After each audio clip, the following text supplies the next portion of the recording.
Hi, and welcome to 15.2 Reflection. In this topic, we talk about how light waves reflect off barriers. But keep in mind, it's not just light waves that can reflect off things. You could have water waves that kind of like bounce off a barrier. That's kind of like number one. You see the wave fronts coming in, and then they hit a barrier, and they're going to reflect off. There's just a couple of definitions that go along with this topic, so I'll spend a couple minutes talking about incident angle and reflected angle and what a normal line is. And then we'll do the problem. So just really quickly, when you do reflection, there's always some kind of boundary that you're reflecting from.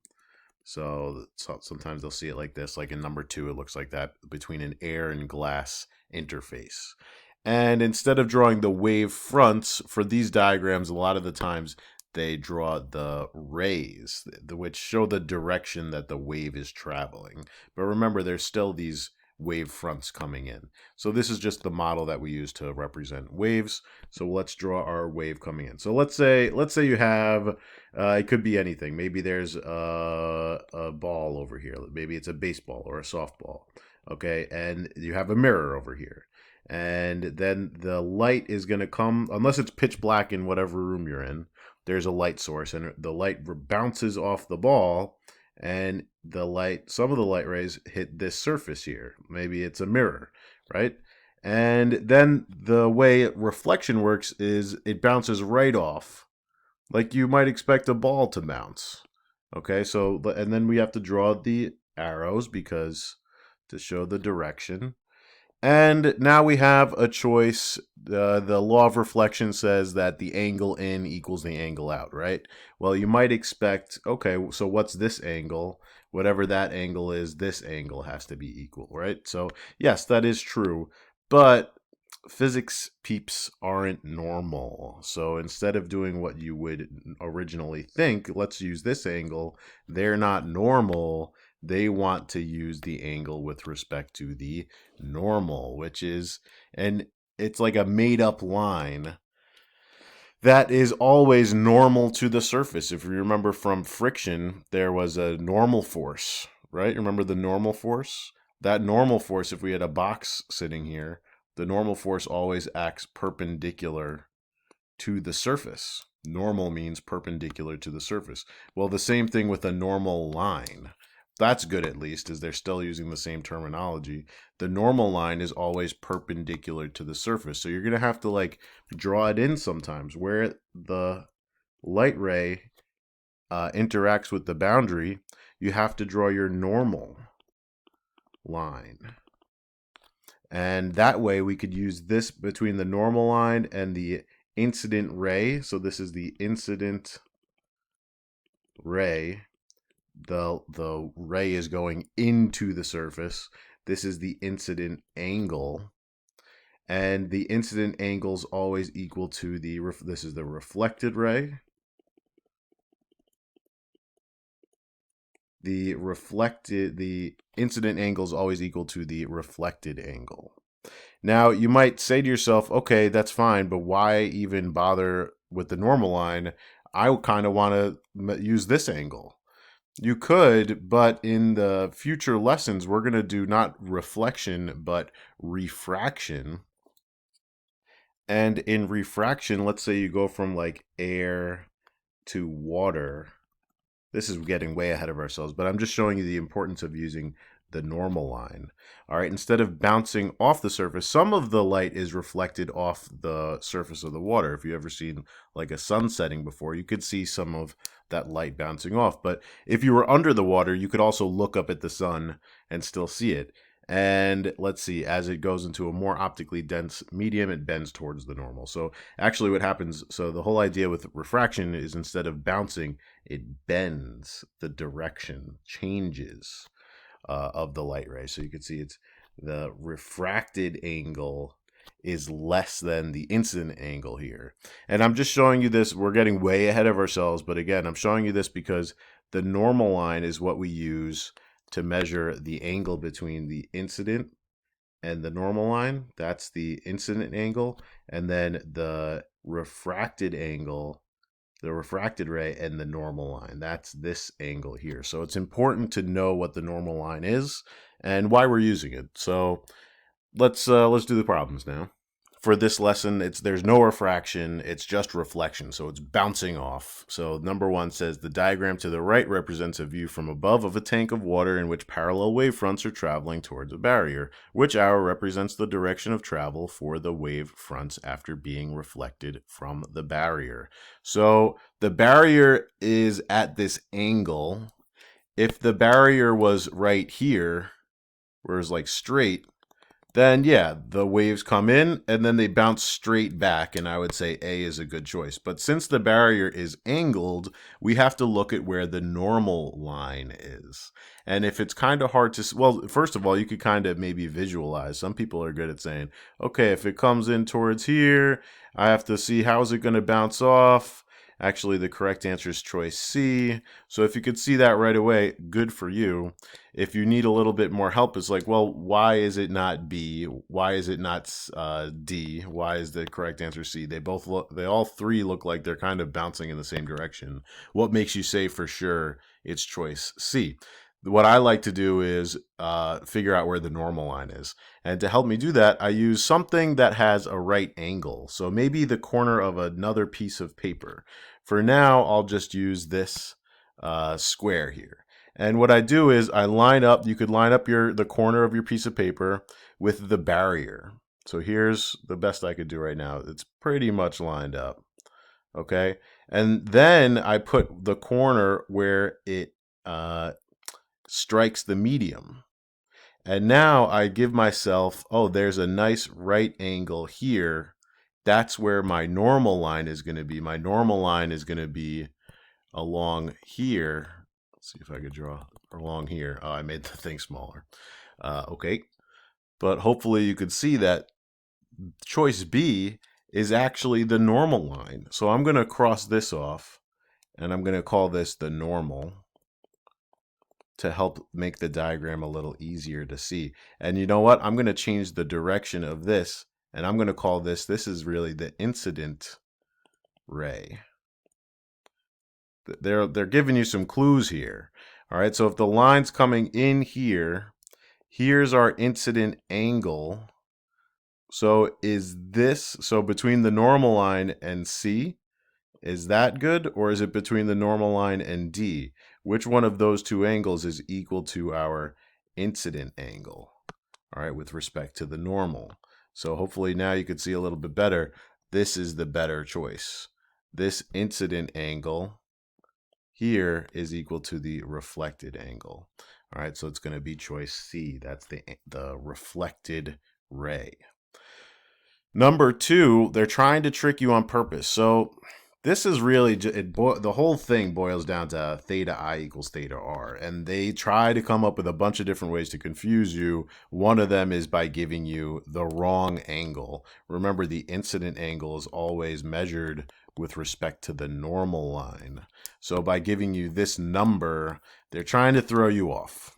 All right, they're trying to throw you off. So let's do the problem. It says the diagram below represents a light ray striking a boundary between air and glass, as shown to the diagram to the right.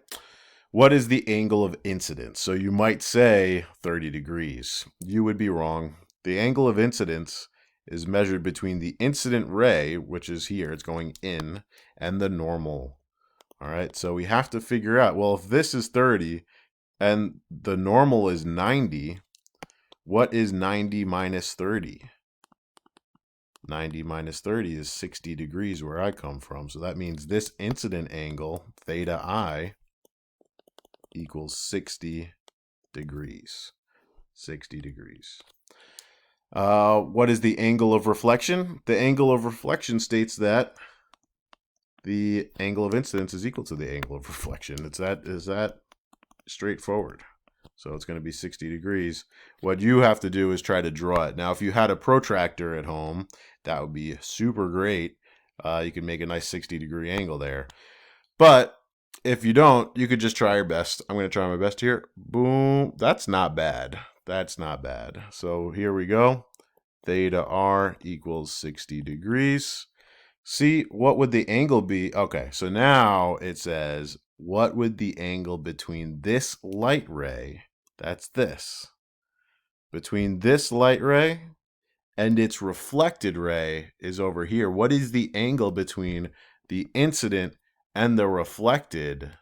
They're looking for this whole thing here. So we know this is 60, and this is 60. What's 60 plus 60? 120 degrees. They're just asking crazy questions like that to try to trick you. All right, they want to see if you know what's going on, really. So that's that. Very nice. Okay. Try to erase just part of it. Nope. Okay. There we go. Number 3, the diagram below represents a light ray reflecting from a plane mirror. What is the angle of reflection for the light ray? Okay, so it says hint, draw the normal line on the diagram. So again, they're trying to trip you up. That's not the incident angle. You have to draw the normal line. This is the incident angle. Okay, so again, you have to figure out 90 degrees minus 65 degrees is 25 degrees. So that's 25 degrees. And that means that this is 25 degrees. That's the reflected angle. So theta R is equal to 25. Oop, not 20, 25 degrees. That looks like a 6. Number 4, a light ray is incident upon a plane mirror. If the angle of incidence is increased, the angle of reflection will also increase because they are directly related. All right, so if one increases, the other increases. And you could probably see, if you have to visualize, so here's the normal. If this goes from here, and then it becomes more steep, this also becomes more steep. The angle increases. This angle got bigger. All right, number 5. The diagram to the right shows parallel rays of light incident on an irregular surface. Which phenomenon of light is illustrated by the diagram? So far we've been doing what's called regular reflection, where it's on a plane mirror, a very smooth surface, and the light just bounces straight off, and you could have like multiple lines coming in, and then they come out like this, and you end up getting a reflected image. But you don't always see a reflected image. If you look at, let's say, a wall that doesn't have a mirror, if you're just looking at the wall, you probably can't see an image of yourself on the wall. But if the light is on the room, you could probably see the wall, and that's because of diffuse reflection.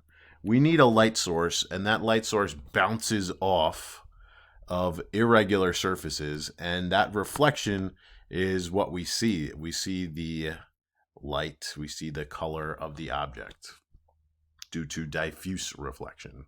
So you don't get an image, but you see the object. Number 6, in the diagram to the right, a person is standing 5 meters from a plane mirror. So now we're back to regular reflection. What is the observed distance between the person and the image he observes of the chair? So there's a person in a chair, and you have to think about like the mirror universe. It's like over here, you're looking over here. This is 2 meters away, and here's the chair. Okay. So this is 2 meters. And then the person is further away, but we don't really care because they're saying the image of the chair. So how far does he perceive himself being from this mirror chair? What is this distance? Well, you have to do 5 plus this 2 over here. And that's 7 meters because it's this distance to the mirror and then this distance to the image of the chair. So 7 meters away. This is not one of those mirrors where it's like objects appear closer than it is, because those are either convex or concave mirrors.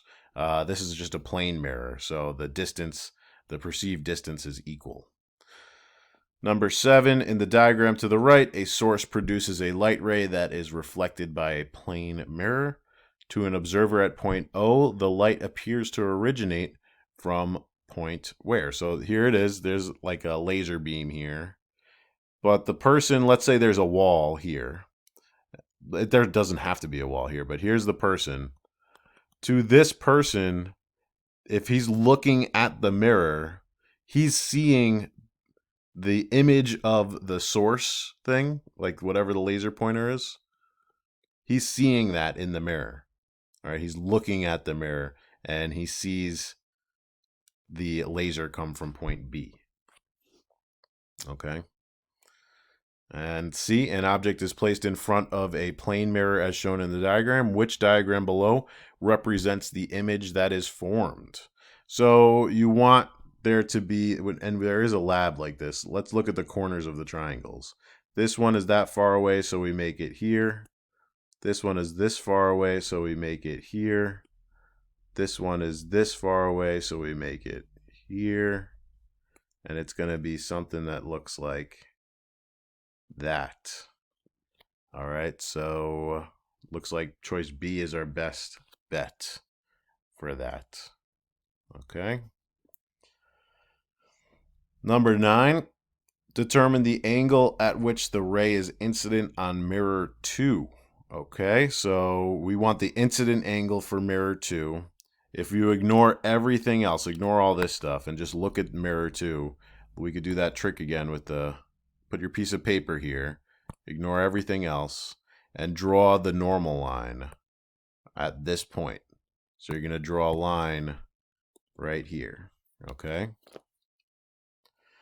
They're looking for this incident angle. So first of all, it helps to know what the question's asking. Determine the angle at which the ray is incident on mirror 2.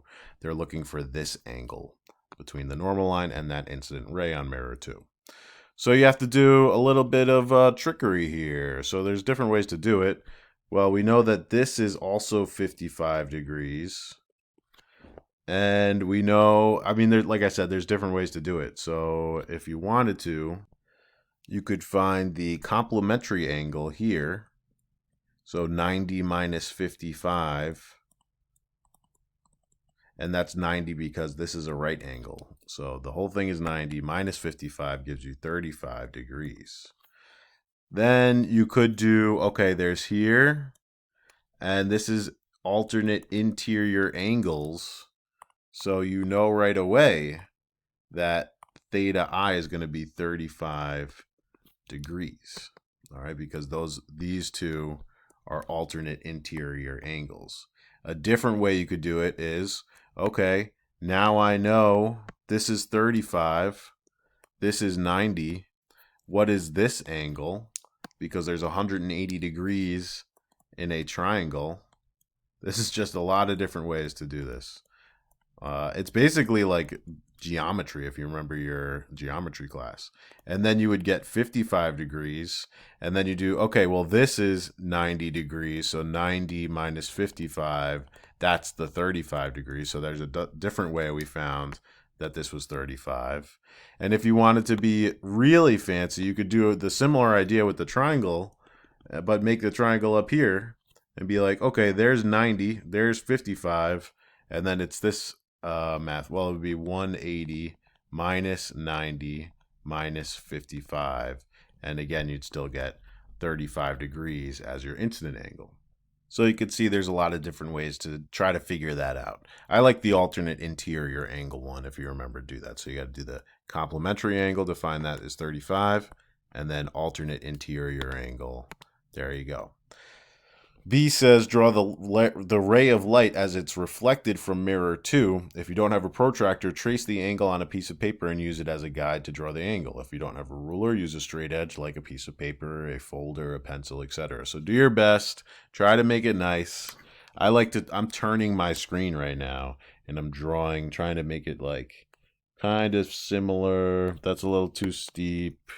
I wish I had a protractor. I could show you how to do the protractor idea. I don't think this application has a protractor, but the whole idea is that you want theta R, this is the reflected angle, to also be 35 degrees. So if it's close to being the incident angle, then that's good. The key for this one was drawing the normal. And that's not a step that they had you do, but I feel like when you draw the normal, then it's a little bit easier to picture where everything should be. So this whole idea of angle of incident, angle of reflection, is to get you used to the idea of a normal line, so that we could do what I think is more fun, is refraction, because you'll need the normal line to do that, but you also need an equation called Snell's law, and there's something called the index of refraction, because the speed of light slows down as it enters a more optically dense medium. So that's a little sneak peek as into 15.3, which is index of refraction. What the heck is that?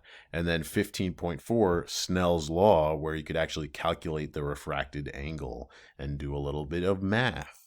And spoiler alert, the sine function is going to come back in that equation. You're going to have to do the sine of the angle. So it's going to be a lot of fun. A lot of fun. Have a great day.